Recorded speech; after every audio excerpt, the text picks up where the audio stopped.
চাঁপাইনবাবগঞ্জ জেলা কারাগারে আটক ভারতীয় নাগরিক রামদেব মাহাতোকে অবশেষে নিজ দেশে ফিরিয়ে দেওয়া হলো।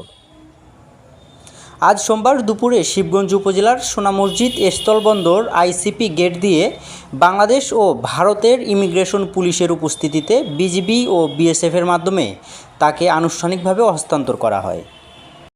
রামদেব মাহাতো পিতা তাপা মাহাতো ভারতের বিহার প্রদেশের বাতিয়া জেলার মাজালিয়া থানার গুদারা পঞ্চায়েত এলাকার বাসিন্দা।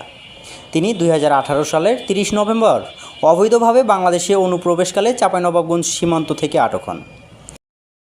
পরবর্তীতে আদালত তাকে সাজা দেন। তবে 2019 সালের 29 মে সাজা শেষে মুক্তি পাওয়ার কথা থাকলেও সঠিক ঠিকানা না থাকায় দীর্ঘদিন কারাগারেই থাকতে হয় তাকে। দীর্ঘ প্রচেষ্টার পর স্থানীয় জনপ্রতিনিধিদের সহায়তায় 2024 সালের 20 নভেম্বর রামদেব মাহাতোর পরিবারকে খুঁজে পাওয়া যায়। এর 3 দিন পর 23 নভেম্বর বিষয়টি প্রমাণ সাপেক্ষে প্রয়োজনীয় সব তথ্য উপাত্ত সহ ভারতীয় দূতাবাসকে জানায় বাংলাদেশ কর্তৃপক্ষ। পরবর্তীতে নাগরিকত্ব যাচাই বাছাই শেষে ভারতীয় দূতাবাস 2024 সালের 18 মার্চ রামদেব মাহাতোর ছাড়পত্র বাংলাদেশ পররাষ্ট্র মন্ত্রণালয়ে পাঠায়।